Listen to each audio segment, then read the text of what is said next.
안녕하세요. 쉽고 빠른 세무 꿀팁을 전해드리는 세무사 절세왕 도절세입니다.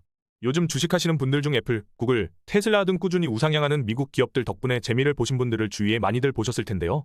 물론 최근에는 여러 이슈들 때문에 해외 주식도 주춤하고 있긴 하지만요. 해외 주식을 매도하면 양도소득세가 발생하는지 모르고 기분 좋게 해외 주식이 올라서 팔았더니 5월에 세금 폭탄을 맞으시는 분들이 많아요. 몇 년째 손해만 보다가 모처럼 올해 겨우 수익 좀 봤더니 세금까지 떼어서 너무 억울하고 절세 방법도 많이들 궁금하실 것 같은데요. 해외 주식 주가가 올라 많은 매매 차익이 예상되는 분들과 주가가 떨어졌지만 원달러 환율이 올라 환차익으로 인한 차익이 발생하신 분들이 조심해야 할 내용과 세금 폭탄을 피하고 절세할 수 있는 정말 유용한 꿀팁들을 담았으니 꼭 끝까지 시청해주세요. 해외 주식과 관련하여 발생하는 세금에는 크게 세 가지가 있는데요. 해외 주식을 보유할 때 발생되는 배당소득세와 해외 주식을 매도할 때 발생되는 증권거래세, 그리고 양도소득세예요. 첫 번째는 해외 주식에 대한 배당소득세인데요. 배당소득세는 국내 배당소득과 동일하게 15.4%로 원천징수가 되는데요. 미국의 경우 배당금에 대해 15% 세율이 적용되며 중국의 경우 배당금에 대해 10% 세율이 적용되고 있어요. 15.4%보다 적게 원천징수가 되는 중국 배당금의 경우 국내 증권사에 추가로 4.4%에 대한 세금을 원천징수하고 있어요. 일반적으로 금융소득이 2천만 원 이하인 경우에는 분리과세로 납세 의무가 종결되는데요. 분리과세란 원천징수만으로 추가적인 신고 없이 납세 의무가 종결되는 것을 말해요. 하지만 연간 배당소득 금액이 2천만 원을 초과하는 경우 분리과세가 아닌 종합과세 대상이 되기 때문에 근로소득과 사업소득 등 다른 소득과 합산되니 주의하셔야 하는데요.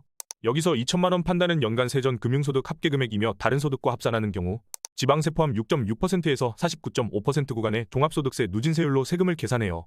즉 15.4% 분리과세로 세금 계산이 끝나지 않고 소득세 계산을 합산하는 것인데요. 그럼 합산되더라도 다른 일은 하지 않고 주식거래만 하는 전업 트레이더같이 다른 소득이 적어 금융소득에 대해 원천징수된 15.4% 세액보다 종합소득세에서 적은 세율 구간인 6.6% 세율이 적용되면 환급되는 건가? 라는 의문점이 생기실 텐데요. 금융소득 원천징수된 세액에 대해서는 환급은 되지 않으니 꼭 기억하시기 바랍니다. 간혹 배당소득 5천만 원일 경우 2천만 원까지는 원천징수 15%만 과세되고 초과한 범위인 3천만 원에 대해서만 종합과세가 적용되는 거냐고 물어보시는 분들이 있는데요. 안타깝지만 아니에요. 5천만 원 전체에 대해서 종합소득세율로 과세되고 이전에 원천징수됐던 금액을 차감해서 정산하는 방식이에요. 두 번째는 해외 주식을 매도하는 경우 발생하는 증권거래세예요. 증권거래세는 국내와 동일하게 존재하는데요. 증권사에 내는 수수료와는 별개로 증권거래세는 거래되는 국가에서 부과하는 거래수수료예요. 미국 주식의 경우 매도 금액의 0.0001%이며 1천만 원에 51원 정도라 크게 부담이 없는 금액이긴 하죠. 국내 주식의 증권거래세는 0.2%이기 때문에 1천만 원 매도 시 2만 원이나 발생하는데 국내에 비하면 엄청 저렴한 세율로 과세하는 셈이죠. 세 번째가 이번 영상의 핵심인 해외 주식을 매도하는 경우 매매 차익에 대해 부과되는 양도소득세인데요. 국내 주식을 양도하는 경우에는 일반적으로 대주주의 주식 매매 차익에 대해서만 양도소득세가 발생하고 평범한 소액주주들은 양도세가 없기 때문에 해외 주식 매매 차익에 대해서는 양도소득세가 발생한다는 것을 모르는 분들이 많으신데요.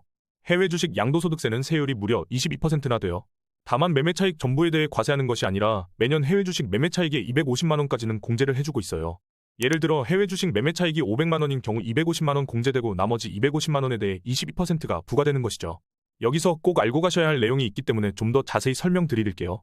대부분의 증권사는 해외 주식 매매 차익 계산할 때 먼저 산 주식을 먼저 매도한 것으로 보는 선입선출 방식을 적용하고 있는데요. 적립식 매수를 통해 평균 매수 단가가 높아진 투자자분들은 이러한 방식을 알지 못하고 주식 매도 시 예상치 못한 세금 폭탄을 맞을 수 있어요. 모바일 거래 시스템상 확인되는 실현손익은 평균 매수 가격을 기준으로 계산되어 있기 때문에 선입선출 방법과는 차이가 발생할 수 있는 거죠. 국내 대형 증권사별 양도소득세 계산법을 파악하신 후 세금으로 손해보지 않으시길 바랄게요. 이동평균 방식을 적용하는 증권사를 이용하면 평단가 기준으로 과세되기 때문에 투자자들 입장에서는 연말에 양도소득세 공제 범위를 계산하기가 좀 더 수월하긴 한 것 같아요. 주식 투자로 250만 원 이상 수익 내기도 쉽지 않은데 맨날 손해만 보다가 모처럼 올해 겨우 수익 좀 봤더니 22%가 세금으로 부과되니 너무 억울하고 절세 방법도 많이들 궁금하실 것 같은데요. 절세 방법은 크게 세 가지 정도가 있어요. 첫 번째로 앞서 잠깐 설명드렸던 기본공제를 활용하여 분할 매도하는 방법인데요. 주식 양도소득세를 계산할 때 연간 한도 250만 원까지 공제를 해주고 있어요. 증권사에는 수수료는 필요경비로 인정되기 때문에 차익에서 차감되는 것도 참고해주세요. 매년 공제 금액인 250만 원까지만 매매 차익을 맞춰서 이익을 실현하면 세금을 내지 않아도 되는 거죠. 하지만 수익이 많은 분들에겐 턱없이 적은 금액이기 때문에 쉽지 않은 일이죠. 그래서 두 번째 방법은 손실이 발생한 종목을 매도해서 매매 차익을 기본 공제 250만 원까지 발생시키는 거예요. 이익이 발생하는 경우 손실난 종목을 일정 부분 매도하고 재매수해서 이익을 상쇄시키는 것인데요. 하지만 이 방법은 손실난 주식을 재매수하는 경우 평균 매입 단가가 낮아지게 되니까 나중에 주식 가격이 오르면 양도소득세가 발생할 수 있어요. 사업소득은 매출보다 비용이 많은 경우 다음 연도로 2월에서 다음 연도 매출에서 공제가 가능한 것과 달리 양도소득은 같은 연도 내 손익통산만 가능할 뿐 손실액이 더 많더라도 이월되지 않으니 양도소득세가 발생하지 않는 금액까지만 손실 종목을 처분 또는 재매수해야 되는 것이겠죠. 즉 올해 손실만 있고 250만 원 이상의 수익이 없다면 당장 급하지 않다면 손절매를 하지 않고 내년까지 존버해서 내년에 손절을 하고 내년에 수익을 본 종목과 매매 차익을 상기하는 것도 방법이죠. 위 방법은 절세 방법이면서 양도소득세를 이연하는 효과라고도 많이들 이야기하고 있어요. 세 번째는 증여재산 공제를 활용하여 배우자 또는 자녀에게 증여하는 방법이에요. 절세 방법으로서 가장 퍼펙트한 방법이라고 생각되는데요. 여기서 잠깐 이월과세에 대해 먼저 간단하게 설명드릴게요. 부동산의 경우 배우자 또는 자녀에게 증여 후 제3자에게 10년 이내 양도하는 경우 이월과세 제도가 적용되는데요. 양도세 계산의 기준이 되는 취득가액을 증여하더라도 증여받은 자의 취득가액이 아닌 증여자의 취득가액의 증여세 산출세액을 합쳐서 계산하는 방식이에요.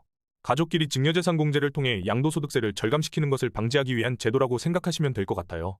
배우자 6억, 자녀 5천만 원 증여 공제되는 건 이전 영상에서 설명드렸었는데요. 쉽게 예시를 들어 설명드려볼게요. 남편이 1억에 취득한 토지가 5년 뒤 7억이 됐다고 가정해보겠습니다. 이 토지를 제3자한테 양도하는 경우 차익 6억에 대해 양도소득세가 부과되어야 하는데 이 경우 양도소득세가 꽤 많이 발생하게 되는데요.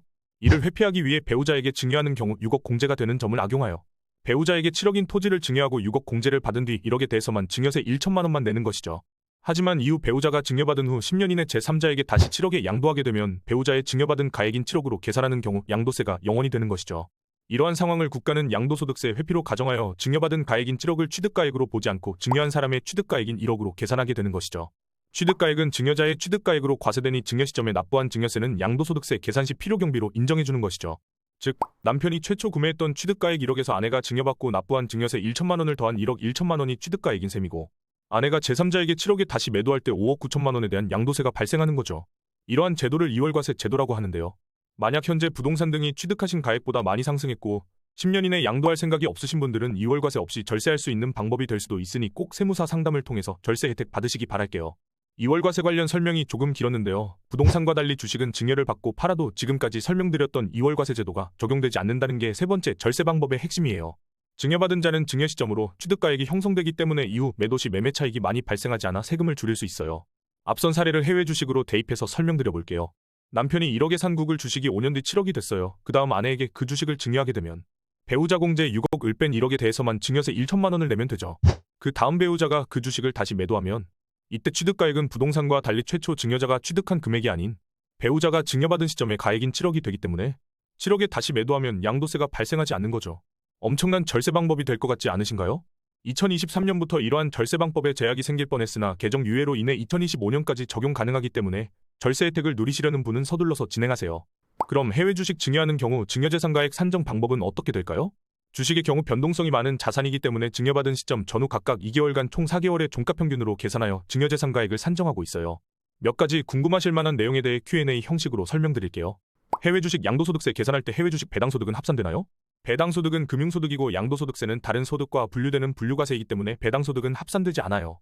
해외 주식 양도소득세 계산할 때 국내 상장된 해외 ETF 손익과 통산되나요? 많은 분들이 국내 주식뿐만 아니라 국내 상장된 해외 ETF에 투자를 하시는데요.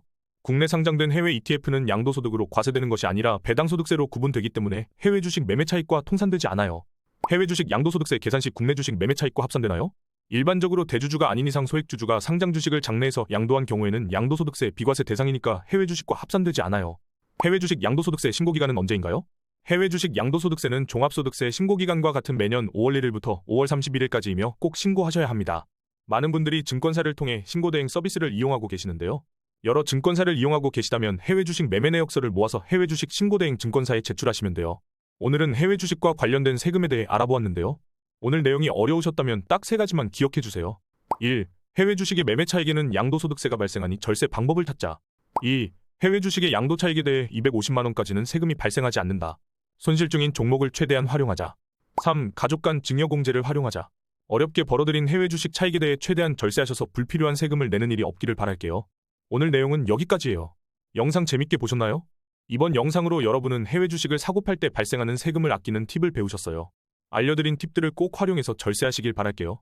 다음 영상에서도 어려운 세무 지식을 핵심만 쉽고 간결하게 정리해서 현명하게 절세할 수 있는 다양한 꿀팁들을 알려드릴게요. 끝까지 시청해주셔서 정말 감사합니다. 구독과 좋아요, 알림 설정으로 돈 버는 세무 상식을 놓치지 마세요.